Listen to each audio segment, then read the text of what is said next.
I did once he went. That's it. He never went again. Wait, how did you meet Dad? Shit, he was my customer. You sound like a hooker.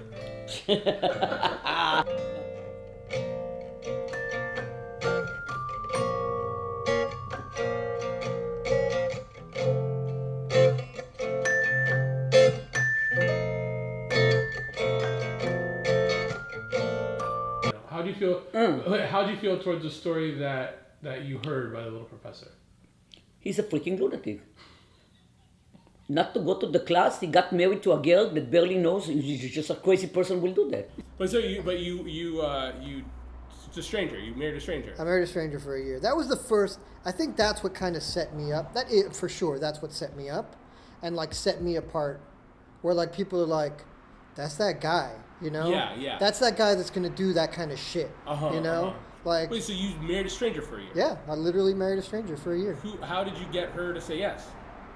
Dude, I don't know if there's like some weird fucking like grandma spirit that's just got her hand on my shoulder like, I got you. Yeah. Just do it. Just say the thing and I got you. You know? I don't know if I'm like protected or whatever, but dude, it was psychology class. I was in like regular Miami-Dade Community College, like Psych 101 or whatever the fuck, and the teacher was talking about marriage and like the psychology of like being in love. You know, the differences between like what marriage is as a process or as an institution and what love is as like an idea and as a process. And I was like, ooh, you know, and I was in class and I was like, wait, what if I did this whole motherfucking thing backwards? And like, what if I married a complete fucking stranger no one I ever knew, like how they do in other cultures, and just see what happens, you know? And in my mind, I'm like, I'm going to be like a really awesome conceptual artist because I'll get the marriage license and I'll put it in a black frame and I'll show it in a gallery and people will be like, interesting, you know? That's what I thought, you know? Yeah. Again, the trick was on me. It's like, I come up with an idea for a trick and then I do the trick and then it's like, nah, you're the punchline, motherfucker. Yeah, right. Wrong, right. You know? So I did the thing. I was like, I'm going to do this conceptual work. It's going to be the best. I'm going to win. Everyone's going to think I'm a genius. I won't even, they'll just give me the degree, be like, I know you just started school, but here, take the paper, don't even come back. You know, that's what I was thinking. I was like, I win. So I just picked the cutest girl in class, and like we were walking out of school, and she didn't even know me. I was like, hey, my name's Bert, blah, blah, blah, blah, blah, like Nathan For You style. You know what I mean? Yeah. Straight up Nathan For You shit. Right. Like, I walk up to the girl, and I'm like, hey, I got this idea, I want to do this thing. And I explained to her the process, because the process was we would just go get legally married, but then we would just go live our lives. Like she doesn't owe me anything, you know? She doesn't have to like spend her life the next year with me. It was just, we get legally married because I just wanted the paperwork. Right. Go our separate ways, and then we'll meet up again in a year. Like, you won't ever have to talk to me again. Like, you don't owe me shit, but we'll get back together in a year and we'll get a divorce. I just want those two papers. Yeah. You know? And she was like, cool. Doesn't cost me anything. I'm in. And so we literally walked to the courthouse that day. Like we just kept walking, you know? Like I'm walking out of class, I tell her the thing, and we just keep walking to the courthouse, because this is in downtown Miami.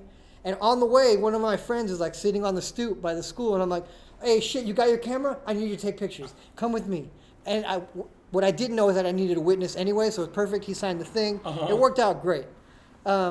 So that's it. We went to the courthouse. We got married. They have a little chapel in the thing that I didn't know. There were so many things I wasn't prepared for. Like they have a little chapel in the thing, so you actually have to like exchange vows and shit at the courthouse. It's like real, you know? And there's like people waiting. You get a number. There's like other couples there. There's like a pregnant girl in like her pajamas with her boyfriend. It's like shotgun wedding style. I loved it. It was so beautiful. I wish like I could go back and just document the whole thing VR. So it's just this is life, you know? Anyway. So we did the thing. We got married. We did the thing. And then we were like, and then afterwards I was like, okay, thank you. I'll see you later, I guess. I don't know. And that was it. We walked away from each other. And then, of course, everyone in the school, because then I became like little legend boy, like in the school, yo, this dude, because I show up to painting class. You know, I never made a fucking painting in my life. I show up to painting class with like a marriage license. I'm like, I got married yesterday. And everyone in class is like trying to show their shitty painting, and they're just like, who the fuck is this dude? And the professors, of course, are like, I can't fuck this guy. Like, I can't fail this kid. Like, he just fucking stuck the biggest fucking dildo in my ass. And as a professor, I can't shoot him down, you know? Yeah, for sure. They were just like, that's a pretty good idea. Okay, let's talk about it, I guess, you know? So that's what, oh, but then the trick's on me because this is probably the greatest lesson I've ever learned in life. So I see her around because we're in college, you know, you run into each other all the time. I'm like, oh, that's my wife. I should go say hi. Oh, also, I failed to mention that I was a virgin at the time. So I start seeing her around the campus. We hang out, and, you know, we start talking because it's my wife. I should like start a conversation, you know. So we're talking. We end up whatever. Couple of weeks, you know, skip a couple of weeks. We're like in a relationship now. Yeah. And I'm like, wait, I'm dating the woman I married. Like, what just happened? Like, and in my mind, I'm like, wait, I'm a virgin. I'm gonna get laid. I'm about to get laid. Holy shit. I'm gonna get laid to my wife. Like, this is the best. I'm winning at life right now. Whoever the fuck is like watching and like making this happen, God fucking bless you. You're the best. I love this shit. Art. I'm an artist. This is the best fucking thing I could do with my life. So whatever. We had a relationship. I lost my virginity to my wife, who I married for art or whatever the fuck. Such a stupid. I should tweak that shit. Dude. And then of course, like 9 months into it, we're just like, this was not a good idea. Like, we are not right for each other. Like, I did the marriage thing, but no, you're fucking. This is a problem, you know. So then we broke up. It was a very unfortunate breakup, you know. But then she was still committed, so we like met, you know, whatever months later to like get the divorce. But it was like amazing because then the divorce felt real. It was like, this is real closure. That's what gave us the closure for the relationship. You know what I mean? Because for those few months, it was like, like, you know what I mean? When you like don't get closure, everybody knows what that feels like. Everybody knows. Every human being on the planet. So the divorce served as an actual closure for a genuine emotional like relationship between two people. Dude, like fucking Spielberg couldn't write a better fucking story. No. You know what I mean? Facts, and I did it by mistake. I was just like, I'm clever. You know, I thought I was being a clever artist and like fucking my school over, so I wouldn't have to make a painting, you know, or whatever the fuck. And I end up having this unbelievably profound, meaningful experience that literally set me on the course for the rest of my life.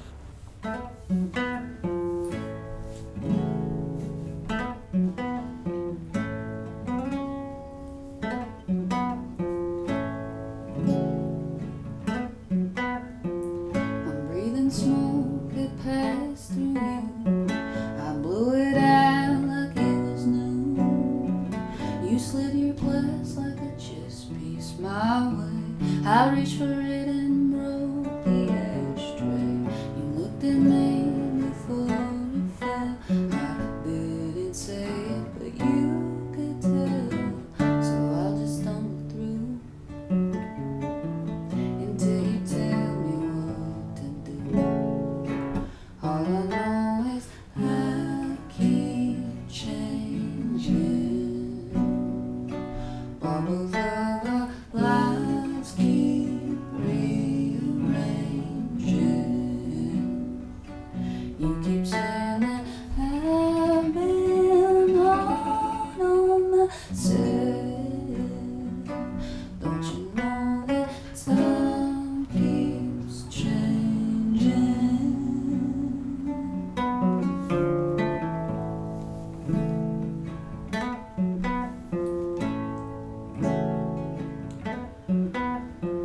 I'm breathing smoke that passed through you. I blew it out like it was new. You slid your glass like a chess piece my way. I reached for it and broke the ashtray. You looked at me before it fell. I didn't say it, but you could tell. So I'll just stumble through until you tell me what to do. All I know is I keep changing. Bubbles of our lives keep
gonna get married, not to go, and then he was late with his wife. I mean, nothing doesn't make no sense. To me, it doesn't make no sense. But anyway, it's a little bit on the cuckoo side anyway, so.